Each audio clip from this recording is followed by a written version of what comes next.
The evening of the 5th of June, 1944, was unpleasant. Normandy was showing its bad side. During the day there had been rain and high winds.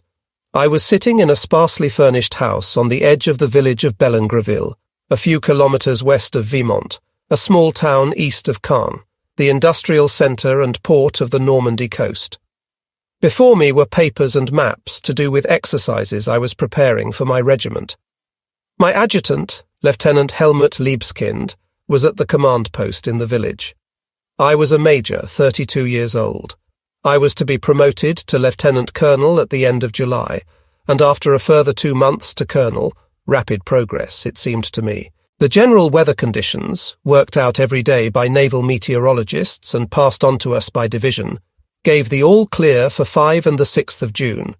So we did not anticipate any landings, for heavy seas, storms and low-lying clouds would make large-scale operations at sea and in the air impossible for our opponents. That evening, I felt our lot was highly unsatisfactory. Like most of my men, I was used to mobile actions, such as we had fought in the other theatres of war. This waiting for an invasion that was undoubtedly coming was enervating.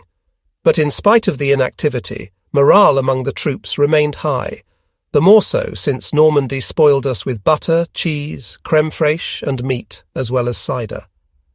On that rainy evening, my adjutant and I were waiting for a report from No. 2 Battalion that the night exercise had ended. This battalion was in the area Escoville, hence fairly near the coast, while 1st Battalion, equipped with armoured personnel carriers and armoured half-track vehicles, had taken up waiting positions further to the rear. I had given the more basic order that in the event of possible landings by Allied commando troops, the battalions and companies concerned were to attack immediately and independently, and to do so, moreover, without regard to the prohibition from the highest authority on engaging action, except after clearance by High Command West. But in view of the weather report that we had been given, I had no thought of such an engagement that night. About midnight I heard the growing roar of aircraft, which passed over us. I wondered whether the attack was destined once again for traffic routes inland, or for Germany herself. The machines appeared to be flying very low, because of the weather. I looked out the window and was wide awake. Flares were hanging in the sky. At the same moment my adjutant was on the telephone. "Major, paratroops are dropping. Gliders are landing in our section. I'm trying to make contact with No. 2 Battalion. I'll come along to you at once." I gave orders without hesitation. All units are to be put on alert immediately, and the division informed. No. 2 Battalion is to go into action wherever necessary. Prisoners are to be taken if possible and brought to me. I then went to the command post with my adjutant. The 5th Company of No. 2 Battalion, which had gone out with blank cartridges, was not back yet from the night exercise. A dangerous situation. First reports indicated that British paratroops had dropped over Traun. The commander of No. 2 Battalion had already started a counterattack with uninvolved elements and had succeeded in penetrating as far as Traun, to which elements of the 5th Company had already withdrawn under their own steam. We telephoned the company commander, who was in a cellar. "Brandenburg, hold on. The battalion is already attacking and is bound to reach you in a few moments." "Okay," he replied. "I have the first prisoner here, a British medical officer of the 6th Airborne Division. Send him along as soon as the position is clear." In the meantime, my adjutant telephoned the division. General Feuchtinger and his general staff officer had not come back yet. We gave the orderly officer, Lieutenant Messmer, a brief situation report and asked him to obtain clearance for us for a concentrated night attack the moment the divisional commander returned. By now, we had a slightly better idea of and grip on the situation. Prisoners who had misjudged their jumps and fallen into our hands in the course of our limited counterattack were brought in to me. Before I had them escorted away to division, in accordance with orders, we learned during our small talk that the 6th Airborne Division was supposed to jump during the night in order to take the bridges over the Orne at Ronville intact and form a bridgehead east of the Orne for the landing by sea, planned for the morning of the 6th of June. Gradually we were becoming filled with anger. The clearance for an immediate night attack, so as to take advantage of the initial confusion among our opponents, had still not come, although our reports via division to the Corps and to Army Group B, Rommel, must have long since been on hand. We made a thorough calculation of our chances of successfully pushing through to the coast and preventing the formation of a bridgehead, or at least making it more difficult. I remember the British medical officer who was brought to me as the first prisoner. In his parachute equipment, he looked like any other soldier.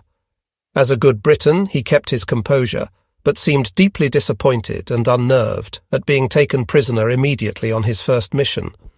Since he too would only give his name and number, I began, as always with a British prisoner, to make small talk.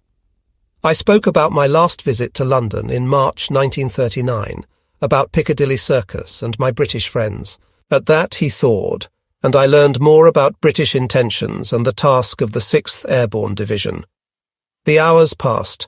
We had set up a defensive front where we had been condemned to inactivity. The rest of the division, with the Panzer Regiment and Panzer Grenadier Regiment 192, was equally immobilized, though in the highest state of alert. My adjutant telephoned once more to division. Major Forster came to the phone. He too was unable to alter the established orders. Army Group B merely informed us that it was a matter of a diversionary manoeuvre. The British had thrown out straw dummies on parachutes. At daybreak, I sent my adjutant to ask Divisional Command Post to secure us immediate clearance for a counterattack. On his arrival, Liebskind witnessed a heated telephone conversation which Feuchtinger was evidently having with the army. "General, I have just come back from Paris, and I've seen a gigantic armada off the west coast of Cabourg, warships, supply ships and landing craft. I want to attack at once with the entire division east of the Orne in order to push through to the coast." But clearance was strictly denied. Hitler, who used to work far into the night, was still asleep that early morning. At the command post, I paced up and down and clenched my fists at the indecision of the Supreme Command in the face of the obvious facts. If Rommel had been with us instead of in Germany, he would have disregarded all orders and taken action. Of that we were convinced. We felt completely fit physically and able to cope with the situation. I concealed my anger and remained calm and matter-of-fact. My experience in previous theatres of war had taught me that the more critical a situation, or the more alarming the reports, the more calmly every experienced leader should react. The best way to calm an excited orderly officer, or a dispatch rider coming straight from an apparently desperate situation, is to sit him down, give him a cigarette and say, "Now tell me what has actually happened." So the tragedy took its course. After only a few hours, the brave fighting units in the coastal fortifications could no longer withstand the enemy pressure, or else they were smashed by the Allied naval guns. While a German Panzer Division, ready to engage, lay motionless behind the front and powerful Allied bomber formations, thanks to complete air superiority, covered the coastal divisions and Caen with concentrated attacks. In the early hours of the morning, from the hills east of Caen, we saw the gigantic Allied armada, the fields littered with transport gliders and the numerous observation balloons over the landing fleet, with the help of which the heavy naval guns subjected us to precision fire. The situation forced us to regroup. Strong combat units were formed on either side of the Orne, east and west. We continued to wait for clearance for a counterattack. In view of this superiority, I thought, on seeing the landing fleet, there was no longer much chance of throwing the Allies back into the sea. Bringing up reserves was even now extremely difficult for us. The second front had been established. The enemy in the east pressing with superior strength, the ceaseless bombing of our most important industrial centres and railway communications. Even the bravest and most experienced troops could no longer win this war. A successful invasion, I thought, was the beginning of the end. What we didn't know at the time was some information which came into my hands at the beginning of May 1987. Werner Kortenhaus, a former tank commander in our division and the author of History of the 21st Panzer Division, made available to me 2 letters that had been sent to him at the end of 1979 by General Speidel, formerly Chief of Staff of Army Group B. Here follows an extract from letter of the 26th of October 1979. I called Feuchtinger between 1 and 2 a.m. on the 6th of June 1944, but couldn't get him. It was not until the morning of the 6th of June that my first general staff officer got through to him. Feuchtinger had a general directive to attack at once in the event of an airborne landing. Extract from letter of the 15th of November 1979. The 21st Panzer Division had orders to go into action at once if the enemy made an airborne landing, and with the whole division, in fact. This general order, to attack at once in full strength, hence with my whole combat group during that very night of 5-6 June, in the event of an airborne landing, was known neither to me nor to my adjutant at the time, the later General Libeskind of the Bundeswehr. Neither, apparently, did the other units in the division know of this order. Instead, we all adhered to the strict order not to carry out even the smallest operation until it had been cleared by Army Group B. The divisional staff must have known of the other order, as is clear from General Speidel's letters. The question arises, if I had known of the order to take action in the event of airborne landings, I would on my own responsibility have launched an attack with the whole regiment, reinforced by the Becker Assault Gun Battalion, against the airborne landings east of the Orne.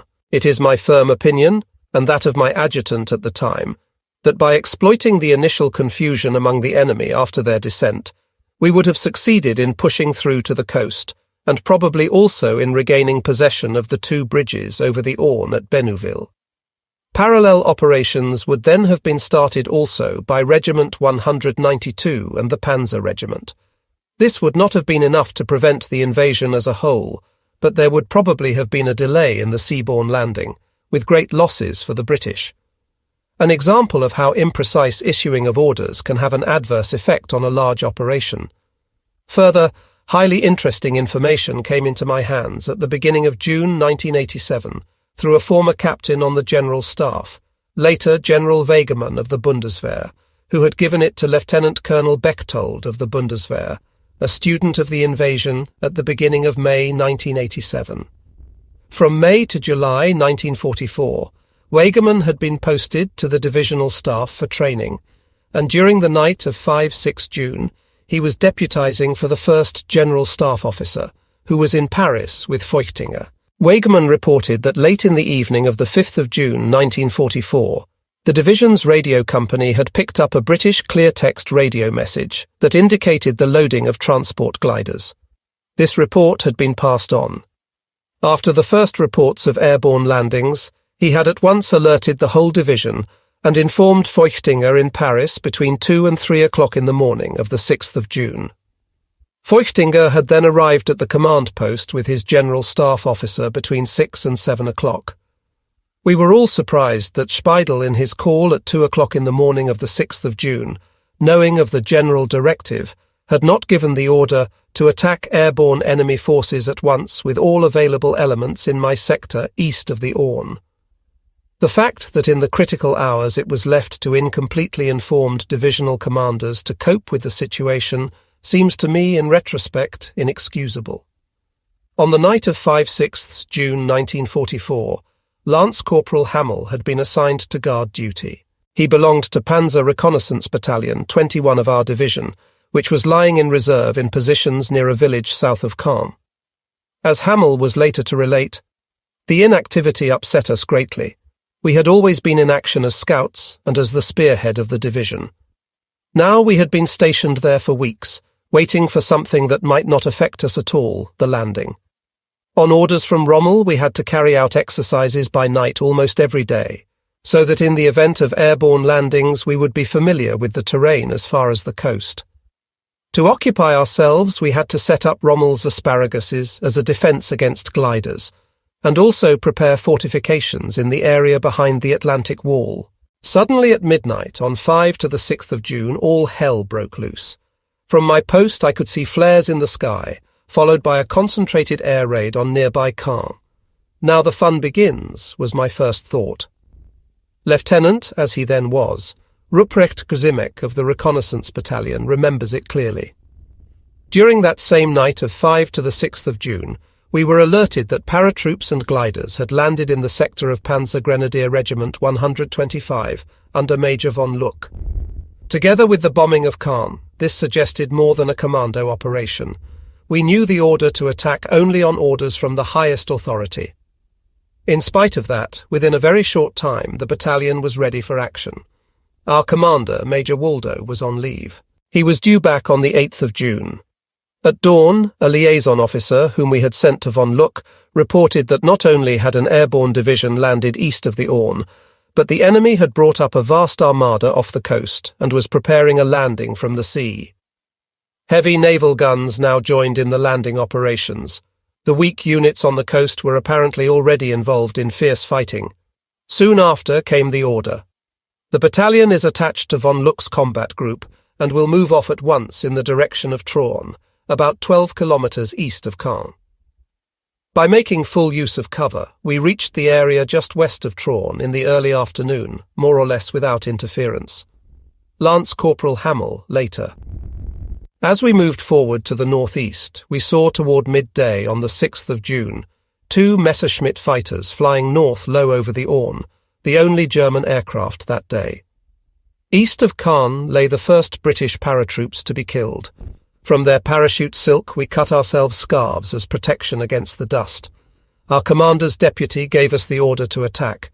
We went into the attack practically from the march. Further west we could hear the sounds of battle.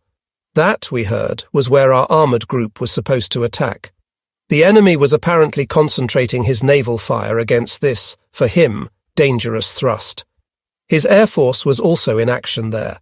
So we made good progress as far as the outskirts of Escoville, hence only a few kilometres from Ronville and the 2 bridges over the Orne. In the early morning of the 6th of June, the situation and issuing of orders in face of the airborne landings, the armada of warships, merchantmen and landing craft, and the incipient landing from the sea were more than confusing. Despite the supposed general directive, we had not received permission to attack during the night. Feuchtinger, even in the early morning, did not receive clearance for his division to counterattack. The Commander-in-Chief West, von Rundstedt, was of the opinion, as was Hitler's High Command, that this was a diversionary manoeuvre. The real landing was expected in the Pas de Calais. Our corps commander, on the other hand, General Marx, thought the landing was genuine. Rommel, we heard, was en route to his HQ without having met Hitler. So the night and first hours of the 6th of June went by. Too late, much too late, was how it seemed to us. We were dismayed and angry that we had not been believed by the highest authority. Finally, General Marx, whether authorized to do so or not, ordered our division to attack at once, with the whole division east of the Orne, and smash the units of the 6th Airborne Division that had landed there, and cut their communications with the west. While the necessary orders were being issued and the division was forming itself for attack, the extent of the sea landings became evident. In the middle of our movements, which were constantly harassed by British planes, came a new order, this time from the 7th Army.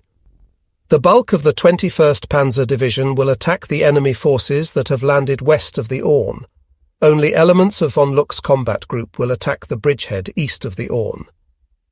This involved time and further losses from air attacks.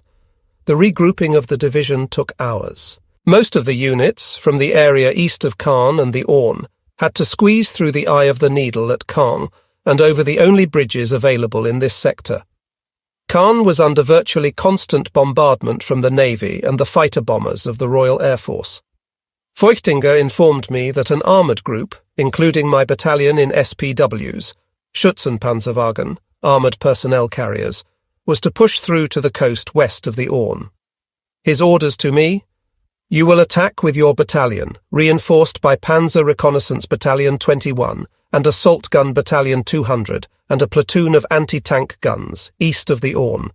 Your task is to crush the 6th Airborne's bridgehead, recapture the 2 Orne bridges at Bénouville, and establish contact with the coastal units.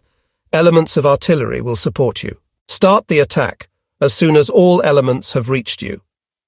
The employment of the reconnaissance battalion worried me greatly. I had after all seen action in all the theatres of war as an armoured scout, always as the spearhead of the division. We were not equipped for direct attacking operations. No. 4 Company of the Panzer Regiment arrived toward 5 p.m. on the 6th of June. Major Becker's batteries not until the night of the 7th of June. So I had to start without them. My 2nd Battalion was engaged in heavy defensive fighting against the paratroops that had landed, who were obviously trying to extend their as yet very small bridgehead. I could free only limited elements of the battalion for the attack. In the late afternoon, almost at the same time as the armoured group west of the Orne, we set off. Our goal, to push through via Escoville, Hérouvillette to Ronville and the 2 Orne bridges. The reconnaissance battalion went straight into the attack from its march and, supported by the Panzer Company, penetrated to Escoville against their surprised opponents. Then all hell broke loose. The heaviest naval guns, up to 38 centimetre in calibre, artillery and fighter bombers, plastered us without pause. Radio contacts were lost, wounded came back, and the men of the reconnaissance battalion were forced to take cover. I had gone up with the attack and saw the disaster. I managed to run forward to the commander of the battalion and gave him fresh orders. To avoid further heavy losses, break off the attack at once and take up defensive positions on the southern edge of Escoville. Set up a line of defence there and prevent any further enemy advance. No. 4 Company of the Panzer Regiment, as well as Major Becker's assault guns, when they get here, will support you. See that your men, and also the crews of the armoured cars, dig themselves in. I ran back to my regiment's radio station. My adjutant, Liebskind, had to report the breaking off of the attack to the division. At the same time, Feuchtinger sent word that the armoured group had reached the coast through the gap between the landed elements of the British 3rd Infantry Division and the 3rd Canadian Infantry Division. Heavy fire from the Navy, relays of attacks by fighter bombers, and in the rear of the armoured group, newly landed paratroops had forced them to withdraw to avoid being encircled. My sister regiment, 192, had taken up a defensive position at about the same level as us. Now the very thing Rommel had feared had happened. The enemy had not been attacked by our whole division and thrown back into the sea in the first hours of the landing. The other 2 Panzer divisions were lying in areas far to the rear. Of the 1,000 fighters that Goering had promised, nothing was to be seen. Now, on the evening of the 6th of June, it seemed to have become clear even to Hitler that it must be a matter of a large-scale invasion. But, as Feuchtinger told us, Hitler and his high command still reckoned on a further landing in the Pas-de-Calais. The Panzer divisions and reserve units stationed there were not to be withdrawn, on express orders from Hitler. At the same time, it was also clear to the last man that the invasion had succeeded, that it could now be only a matter of days or weeks before the Allies would have landed sufficient forces to be able to mount an attack on Paris, and finally on the German Reich, if it were not for that damned air superiority. Even by night, Christmas trees hung in the sky, bathing the whole area in bright light. The air attacks never stopped. The Navy laid a barrage of fire on our positions and bombarded the city of Caen, which was a focal point in our lateral communications. By day it was even worse. At any movement on the battlefield, even of an individual vehicle, the enemy reacted with concentrated fire from the Navy or attacks by fighter bombers. Either our radio communications were being intercepted, or the Navy had divided up the whole area into grid squares, and had only to pass on the square number to launch a sudden concentration of fire. Against such concentrations, and for the night, we all dug foxholes beside our vehicles, which provided some protection. All our supplies came from the Paris area, and could be moved only by night. During the night of the 7th of June, I received orders to continue the attacks on Escoville also on the following days. "We must try to crush the bridgehead east of the Orne, which as yet is small," was the message from our divisional commander. Then in the morning, we saw on the rising ground north of Escoville up to 100 gliders lying in the fields, a sign that further units of the 6th Airborne Division had landed. Units of the Panzer Reconnaissance Battalion were still dug in on the southern edge of Escoville. A combat patrol forced its way into the village and suffered heavy losses, but brought out 13 prisoners. One of them talked. "We had the task of attacking southward through Escoville to extend the bridgehead and reach our original objective. We are only waiting for reinforcements." Back at my command post, I got into conversation with an NCO of the 6th Airborne Division. He was slightly wounded and was just being treated by our doctor. He thanked us for his fair treatment, but was somewhat embittered. "I belong to B Company under Major John Howard.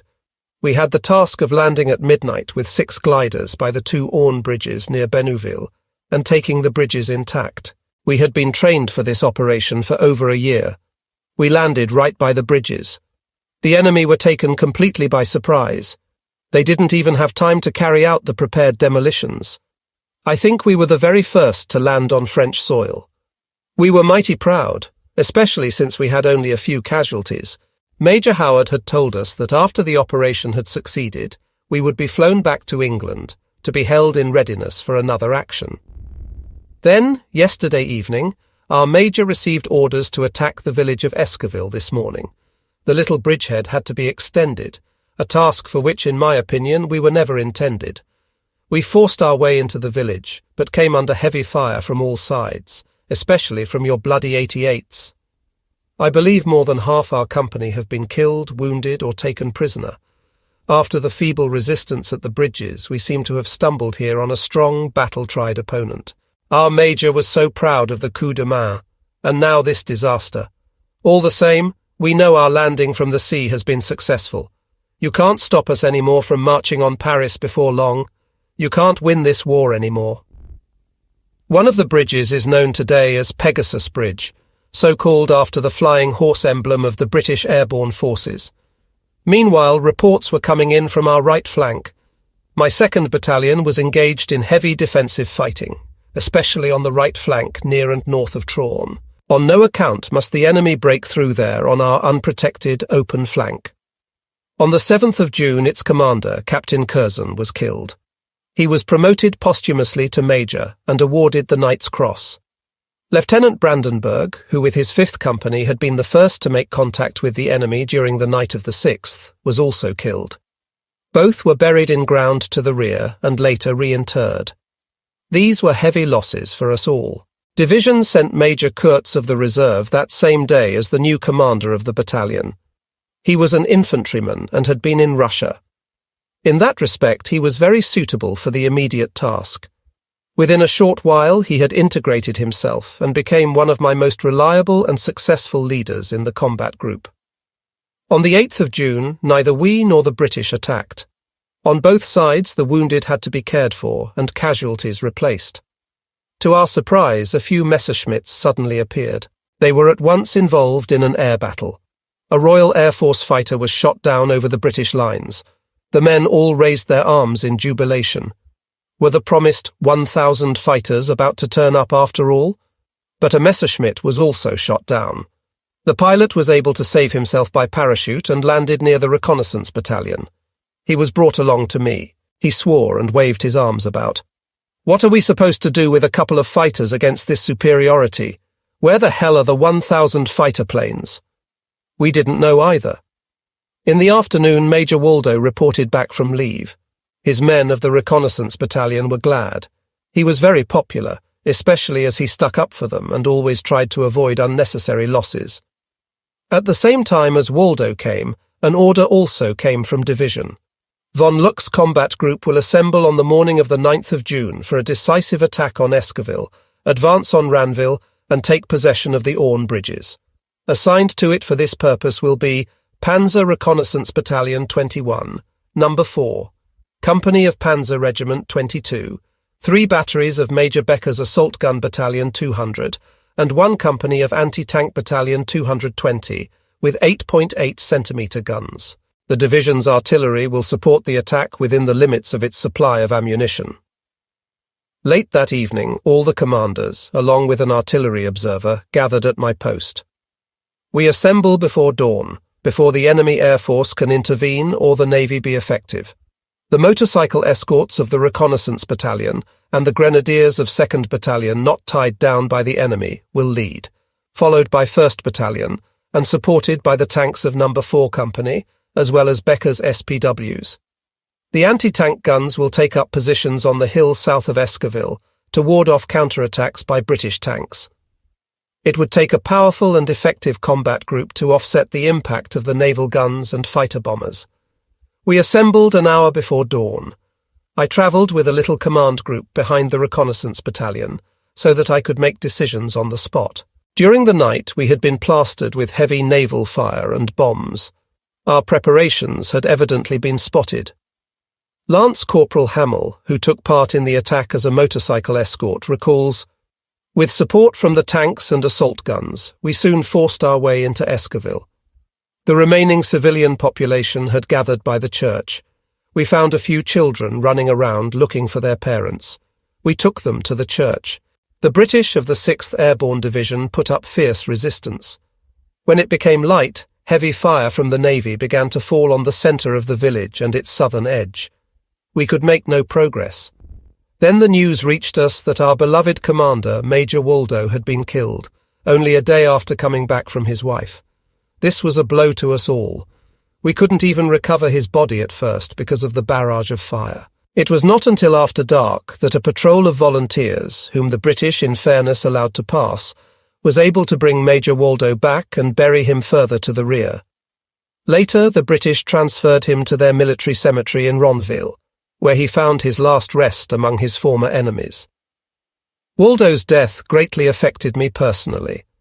During the course in Paris, I had often had talks with him from which I could infer his contempt for Hitler. As I heard later, he had belonged to the wide circle of the men of the 20th of July, 1944. I had told Waldo of Rommel's prophecy. He too had set his hopes on Rommel. Waldo was an officer of the old Prussian school, highly decorated in Russia, modest and always considerate of the welfare of his men. His sister told me later, for example, that he had once been in a Russian village surrounded by partisans. The inhabitants had had nothing to eat for days. Waldo thereupon distributed his men's rations among the women and children. During the night, a deputation of partisans suddenly appeared. "German, you have given our women and children food. We thank you. For that you may leave the village tonight with your men. We will not attack." A sign of humanity on both sides. Captain Brandt from the division's reserve of officers took over the reconnaissance battalion in place of Waldo. For Werner Kortenhaus, too, at that time a tank commander in No. 4 Company, the 9th of June became a nightmare. That day was for us one of the hardest actions ever. We assembled with about 10 tanks under the trees of the avenue south of Escoville. We drove with closed ports, one tank after the other, to the right past the chateau into a large meadow, which was enclosed by hedges. There we intended switching to broad wedge formation for attack, the grenadiers behind and alongside us. Then everything happened very quickly. Within a few minutes we had lost 4 tanks, knocked out by the naval guns. On my tank, a Mark IV with the short barrel, the turret jammed, so that I could only shoot into the hedges with my machine gun. The fire became more intense, so that on orders from Major von Luck we had to withdraw, as did the grenadiers. The artillery fire continued unabated. Some 30 or 40 grenadiers must have been killed by it. On the evening of the 9th of June, we realized that we could no longer drive the British back into the sea. In 1960, when the ruins of the chateau were still standing, I went over the action again on the spot. Our attack could not have succeeded, for behind the hedge was a solid wall, which we could have broken through with our tanks only at the risk of disadjusting our guns. In front of the wall was a ditch, very convenient for the elements defending themselves there. And in the wall there were holes, made by artillery shells, through which the defenders could easily retreat. For us, therefore, it was an unfavourable sector for a tank attack. From the reports of patrols, it appeared that on the 8th of June, the 51st Highland Division had been moved into the bridgehead to relieve the hard-pressed 6th Airborne. With that, the likelihood of pushing back the bridgehead was further reduced. I knew the 51st Highland Division from North Africa. It had been regarded even then as an experienced elite unit. To my surprise, a combat patrol came back one day with a man on a DKW motorcycle. I looked at the machine. It was painted khaki and bore the sign of my Reconnaissance Battalion 3 on its mudguard. This machine had been through its own little safari. It had been captured by the British in North Africa, shipped to England, and from there sent to Normandy, where my men recaptured it and returned it to me intact. Meanwhile, during the nights of 7 and the 8th of June, the 2 Panzer Divisions, the Panzer Lehr Division and the 12th SS Panzer Division, Having arrived at the invasion front after hard and costly marches from their concentration areas far to the east and south of Caen, had been thrown into counterattacks and defensive fighting west of Caen. But they too, decimated and unnerved by the constant attacks of the Royal Air Force, were no longer able to make any impression on the bridgeheads west of Caen and were stuck.